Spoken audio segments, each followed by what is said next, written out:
Voit keskittyä välittämään energiaa tähän meidän tulkintaan ja voit keskittyä pyytämään, että me saataisiin ottaa nyt semmoiset viestit, mitkä on meidän korkeammaksi parhaaksi. Kysytään, että mitä meidän täytyy tietää tästä viikosta. Mikä on meidän korkeammaksi parhaaksi nyt tietää? Minkälainen viikko on tulossa? Maanantaille meillä nousee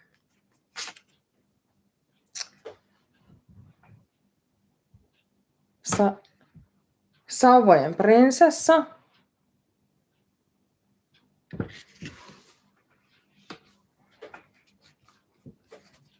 Mä käytän nyt Crowlin pakkaa, koska mulla on se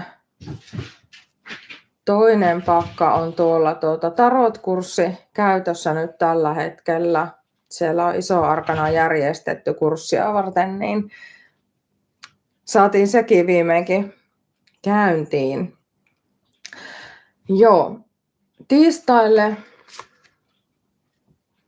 narri. Ahaa.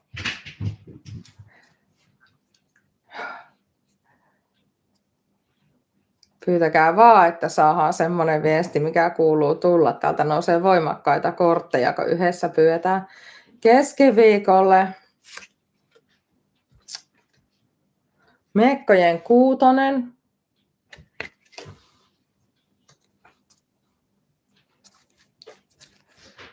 Torstaille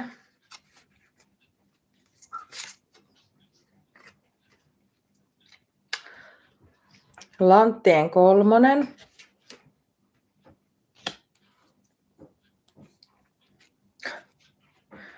Perjantaille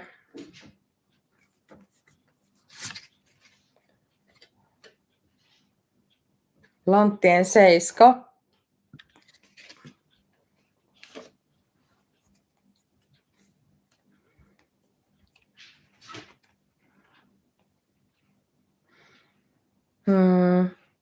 Lauantaille maailmankaikkeus ja sunnuntaille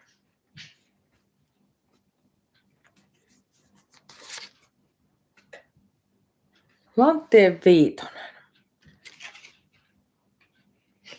Okei. No niin. Siellä kysytään, että onko ollut outo yö, outoja unia. Siis mä näin ihan järkyttävän määrän unia viime yönä. Siis ihan, niitä tuli aivan mahdottomasti ja outoja unia. Kato, että mulle sanottiin, että meidän pitäisi suitsuttaa. Mä en tiedä, että saisinko mä tuosta palaamaan nuo suitsukkeet. Nyt kun on nostettu nämä kortit, niin ennen kuin mä rupean lukemaan, niin tehdään tämmöinen juttu, että suitsutellaan. Suitsutan myös tämän meidän tulevan viikon tästä näiden korttien välityksellä. Nouskoon sieltä nyt irtipäästettävät asiat ja sitten siitä sulle kanssa laitetaan ne alitajunnan lokerot täyteen salviaa ja pyydetään meille suojaukset tämän luennon tekemiseen. Näin. Näin, olepa hyvä. Noin. Ja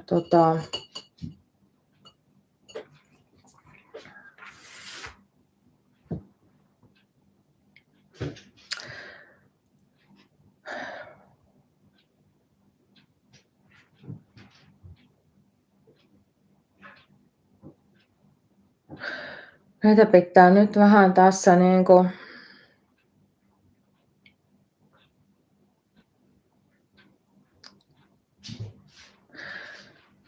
tämä viikko tuntuu olevan semmoista, tulee semmoinen tunne, että kaksi voimaa taistelee keskenään tämän viikon aikana meidän elämässä.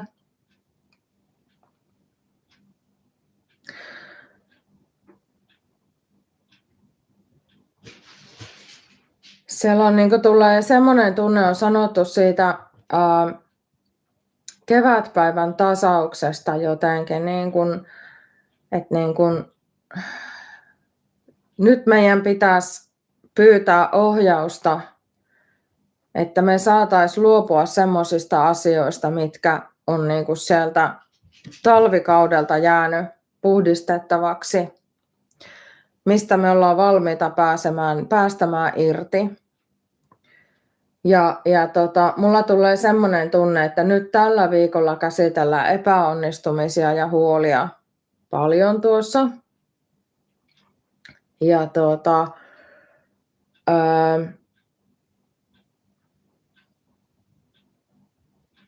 tulee semmoinen intuitiivinen tunne tässä näin, että tämä on myös tämmöinen melkein valaistumisen viikko. Täällä on tämä Sauvojen prinsessa puhuu semmoisista henkilökohtaisista uhrauksista ja mulla tulee semmoinen tunne, että ne henkilökohtaiset uhraukset on semmoisia meidän mukavuuden halua. Tämä tulee vähän sieltä edellisen viime viikoltakin, missä puhuttiin siitä semmoisesta glamourista luopumisesta, meidän mukavuuden halua, sitä tarvetta olla siellä omalla mukavuusalueella, turvallisuusalueella. Meille semmoiset tavallaan meidän tottumukset, jotka ei enää palvele meitä. Semmoiset asenteet, jotka pidetään meidät kiinni vanhassa. Tämmöiset, että missä me ollaan jumissa. Esimerkiksi me voidaan olla kietoutuneita materiaan. Mä oon tässä tämän kevään aikana, mulle on näytetty tosi paljon sitä, että miten meitä ihmisiä pidetään semmoisessa ähkyn tilassa sillä, että meille tuutataan materiaa ja kuluttamista ihan joka tuutista.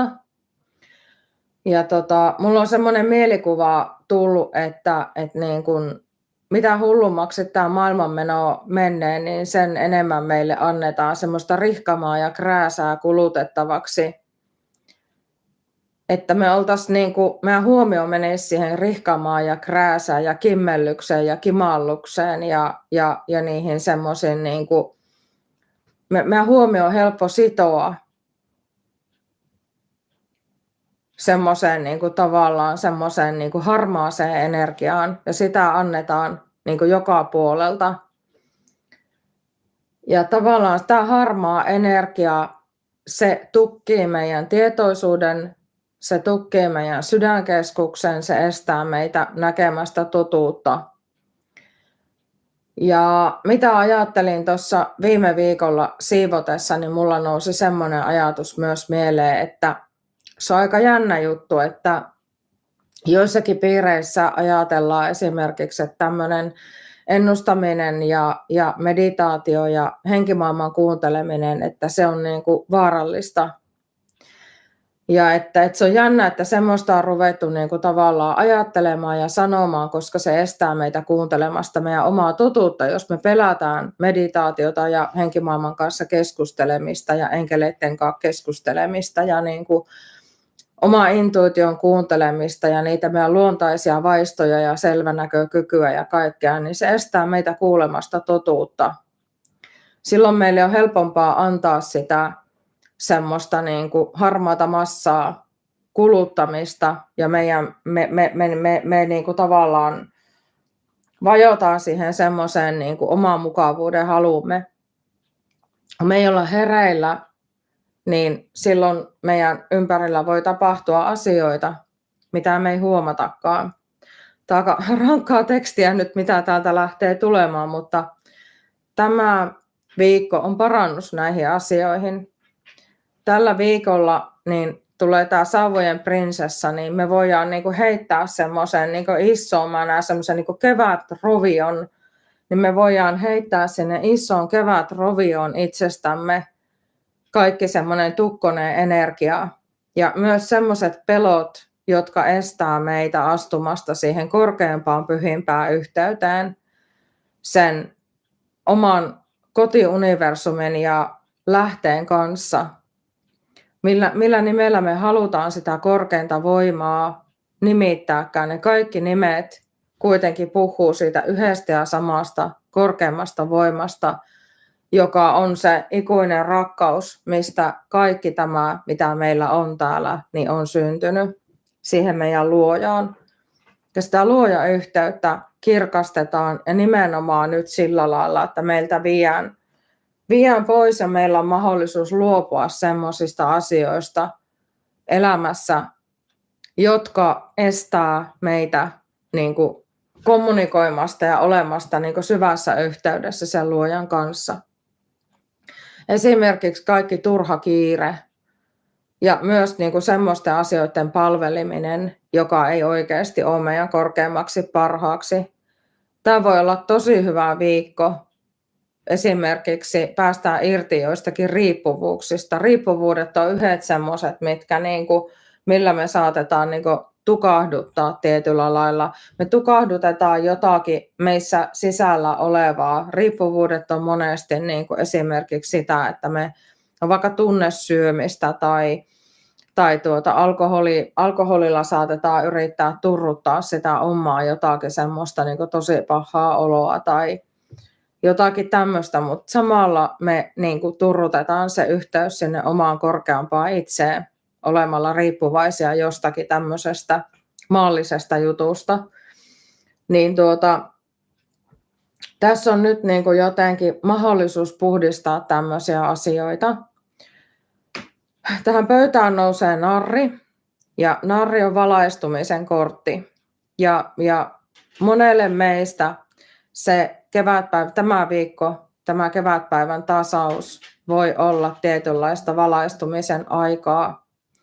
Kun me tehdään se puhdistaminen, niin me astutaan siihen omaan korkeampaan itse ja silloin me myös tietenkin yhdistytään siihen omaan korkeampaan tarkoitukseen ja elämän tehtävään syvemmällä tavalla. Ja sille on paikka tällä hetkellä. Tällä hetkellä maailma on niin voimakkaiden energioiden vietävänä tai meillä on käsiteltävänä niin voimakkaita energioita, että kaikki ne ihmiset, jotka tuntee sen henkisen kutsun, kaikki ne ihmiset, jotka on kykeneviä työskentelemään sen valokanavan kanssa ja tämän tietoisuuden avautumisen kanssa, niin kaikki on kutsuttu. Ja se ei ole sen takia, mua ei yhtään ihmetytä se, että tähän tulee tämä narrikortti tälle viikolle, tähän kevätpäivän tasaukseen, koska nyt nopeutetaan ihmisillä sitä puhdistumista ja heräämistä. Ja tällä viikolla täältä nousee tämä miekkojen kuutonen tiede, ja se on mulle viesti siitä, että kaikista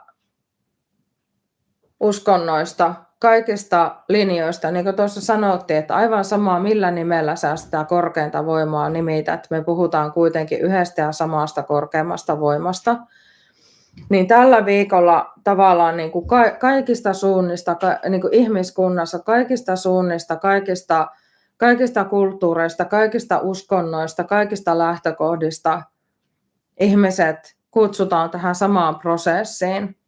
Se on henkilökohtainen prosessi, mikä käydään omassa itsessä läpi ja tulee semmoinen tunne, että tämä voi olla vähän raskaskin tämä viikko jossakin mielessä, koska me saatetaan tulla näkemään esimerkiksi semmoisia asioita, että missä me valehellaan itsellemme.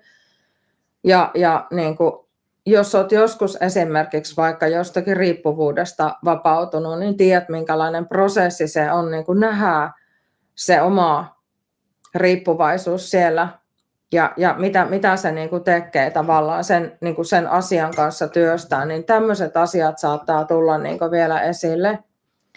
Myöskin semmoiset jutut, mitkä estää meitä tekemästä sitä isoa muutosta elämästä, jos meillä on jotakin laiskuutta tai jotakin semmoista toimintaa elämässä, niin kuin, millä me tavallaan valehdellaan itsellemme, niin se voi olla vähän semmoinen niin kuin rankkakin prosessi.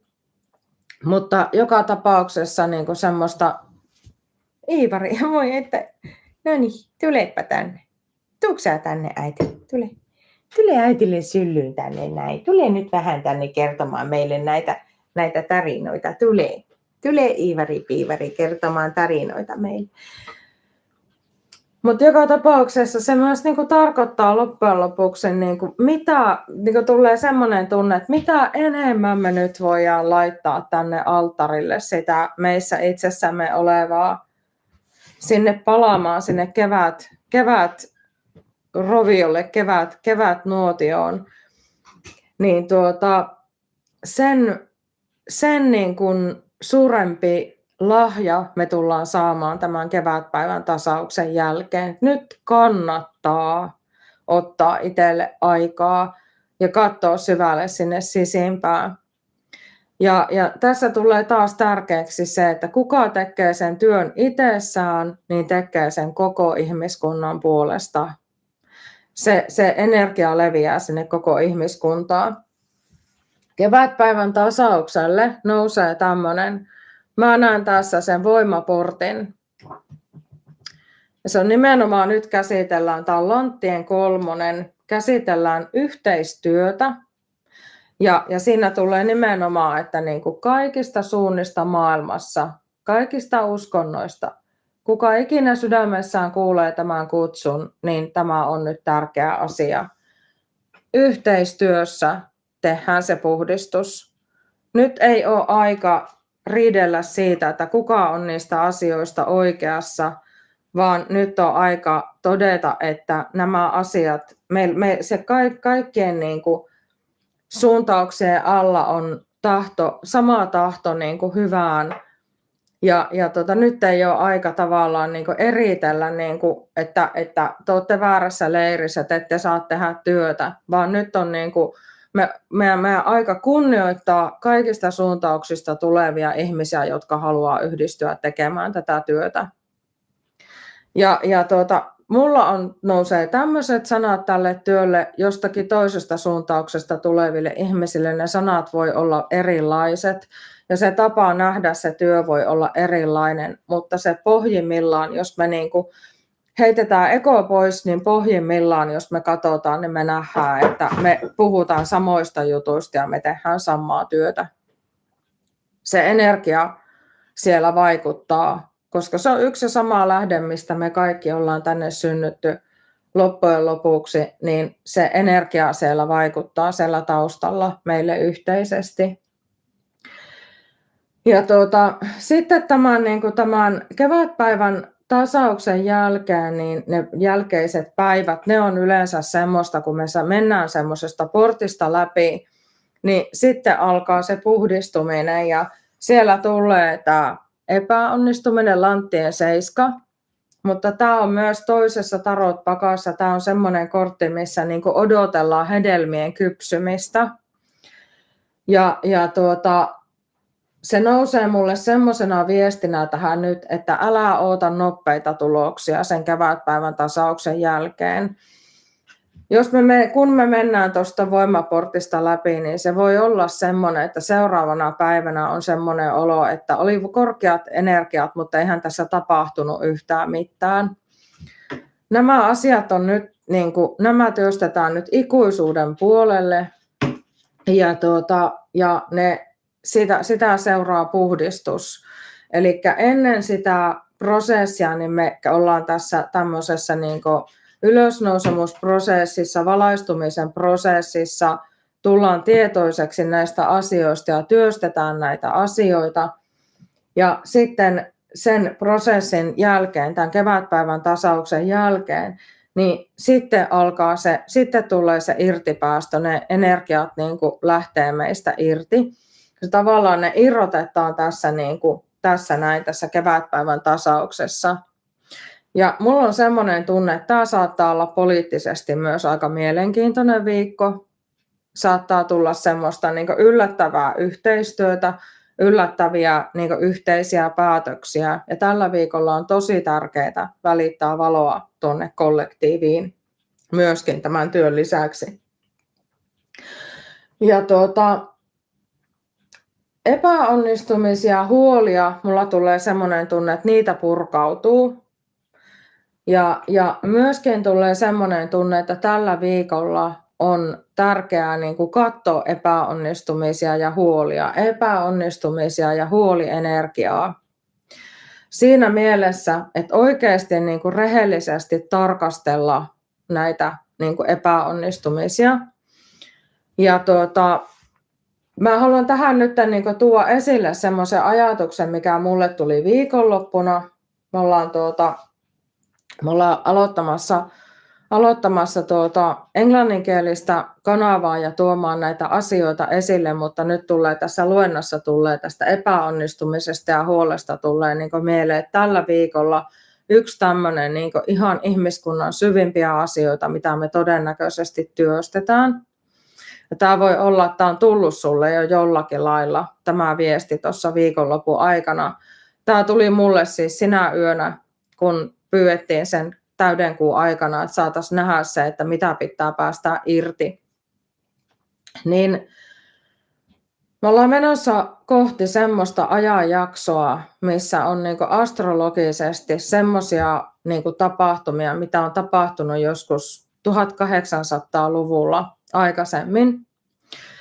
Ja nämä tämmöiset astrologiset jaksot, niin niiden aikana on syttynyt sotia maailmassa ja on tapahtunut isoja konflikteja maailmassa. Ja mulle tuotiin tämmöinen ajatus, että sen ei oikeasti tarvi olla niin. Että niin kun nämä epäonnistumiset viittaa nyt siihen, että niin kuin sanottiin näin, että muistatte sen, että oppiläksyt toistetaan, kunnes niistä ollaan opittu ja niistä päästään läpi. Ja nämä tämmöiset niin kuin isojen maiden väliset konfliktit ja tämmöiset niin kuin maailmanlaajuiset konfliktit ja tämmöiset niin kuin konfliktienergiat ja tämmöiset niin kuin sotkuenergiat, mitä on, se on se kollektiivinen oppiläksy, mitä toistetaan meille, kunnes me päästään siitä läpi. Ja se epäonnistuminen on se, että se konflikti eskaloituu jonkunnäköiseksi kriisiksi. Jossakin päin maailmaa syttyy tulipalo, syttyy kriisi, syttyy jotakin semmoista niin kuin ikävää. Ja mä en siis sano, että tällä viikolla tapahtuu näin, vaan tällä viikolla aktivoidaan tätä henkistä työtä niin kuin näiden asioiden puolesta. Ja henkiopas sanoo, että niin kuin tämän viikon se niin kuin kollektiivinen työstö on niin kuin sitä, että me ymmärretään se, että joka kerta aikaisemmin, kun me ollaan menty tämmöiselle niin kuin voimakkaalle jaksolle maailmassa, ja on tapahtunut näitä tämmöisiä niin kuin isoja planeettamuutoksia, mistä ihan tässä puhuttiin ennen kuin alettiin ennustamaan, niin puhuttiin siitä, että Merkurius perääntyy.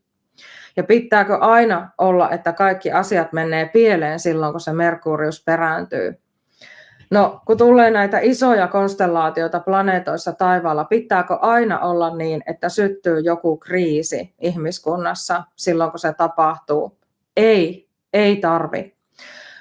Vaan se tavallaan tämä meidän puhdistamisen työ, mitä me tällä hetkellä tehdään, niin me etsitään sitä ymmärrystä, että millä lailla nämä kaikki planeettojen liikkeet on pyhää. Tuolla tuli esimerkiksi, että Merkurius on tiedonantaja.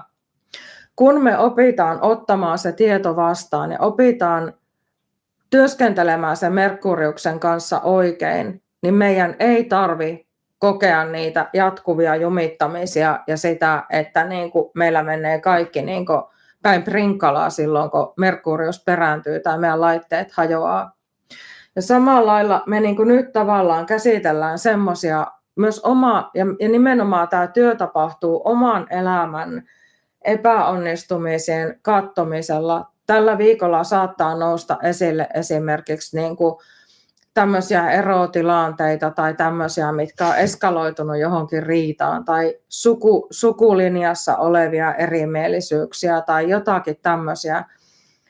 Ja meitä ohjataan niin kuin katsomaan sitä oppiläksyä. Et silloin kun me mennään siihen niin kuin semmoiseen konfliktienergiaan, riitaenergiaan, mennään niin kuin tavallaan, tulee semmoinen, että heitetään hanskat nurkkaan ja lähdetään niin kuin tällä lailla näin niin kuin syyttämään toinen toisiamme. Me ollaan epäonnistuttu siinä oppiläksyssä. Sen oppiläksyn tarkoitus ei ollut sortaa meitä niin kuin sinne väkivallan puolelle tai sinne niin kuin semmoisen negatiivisen energian puolelle, joka niin kuin jollakin tasolla niin kuin, rikkoo jopa meidän niin kuin sielun rakennetta, vaan joka ikinen tämmöinen niin kuin kohta, voimakas kohta, niin esimerkiksi tämä kevätpäivän tasaus, niin on mahdollisuus puhdistautua, avautua, päästää irti siitä, mikä tekee meistä pieniä, päästää irti siitä, mikä pidetään meidät nimenomaan niissä konflikteissa kiinni, päästään irti kaikesta siitä, mikä estää meitä olemasta yhteydessä siihen korkeampaan, puhtaimpaan, jumalalliseen itseemme. Ja ne energiat ei ole pahoja. Meidän vaan täytyy niin kuin oppia työskentelemään toinen toistemme kanssa, meidän täytyy oppia työskentelemään itsemme kanssa, jolloin näistä tulee, niin kuin me pystytään avaamaan näiden erilaisten planeettakonstellaatioiden, erilaisten aikakausien, erilaisten tämmöisten vahvojen energioiden sisällä oleva pyhyys. Ja sitä pyhyyttä me etsitään. Me myös niin kuin pyritään niin kuin linjautumaan jotenkin niin kuin semmoisen niin kuin maailmankaikkeuden kanssa niin kuin siihen synkroniaan. Me linjaudutaan siihen, me myös päästetään asioista irti, jotka estää meitä linjautumasta siihen synkroniaan. Ja kun me linjaudutaan siihen synkroniaan, niin me opitaan tanssimaan pikkusen vaikeampiakin tanssiaskeleita itsessämme, nimenomaan itsessämme.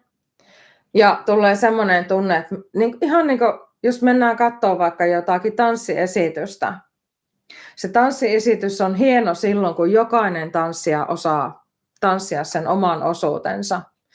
Ja se tekee siitä vaikuttavan siitä tanssiesityksestä, kun kaikki astuu askeleet esimerkiksi yhtä aikaa. Ja mitä monimutkaisempia tanssikuvioita siellä on, niin sen niin kuin vaikuttavampaa se on, kun vaikka 100 ihmistä, 200 ihmistä tekee ne kuviot yhtä aikaa. Ja me ollaan nyt niin kuin linjautumassa omassa, se vaatii ihan hirveän paljon keskittymistä nimenomaan itseemme, sisälle päin. Tämä jollakin lailla on nyt niin kuin tämän viikon, tätä asiaa niin kuin nostetaan esille tälle viikolle. Jollain lailla se on niin kuin nimenomaan niin kuin itseenpäin, että me jokainen pidetään huolen, että itse on huippu niissä tanssiaskeleissa. Ja silloin se leviää kollektiivisesti. Ja koska se tapahtuu siellä kaikissa uskonnoissa, kaikissa maailmankatsomuksissa, tapahtuu kaikille riippumatta siitä, että miten itse ajattelee. Nämä ei ole niin kuin uskonnosta kiinni, nämä energiat, nuo planeetat on kaikille tuolla taivaalla ja vaikuttaa kaikille siellä.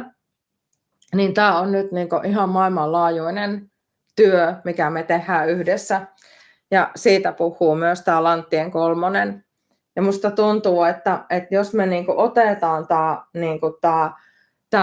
tämä työ ja suostutaan tekemään se itsemme kanssa, niin tämä viikko on yksi mahdollisuus koko ihmiskunnalle linjautua tekemään sillä lailla yhteistyötä keskenään, että me voidaan alkaa purkaa. Meidän ei tarvitse sortua enää mihinkään konflikteihin, meidän ei tarvitse sortua toinen toistemme niin kuin rikkomiseen eikä siihen räjähdysenergiaan, vaan me opitaan päästämään niin kuin irti semmoisista energioista, jotka hiertää tuolla meidän niin kuin alitajunnassa.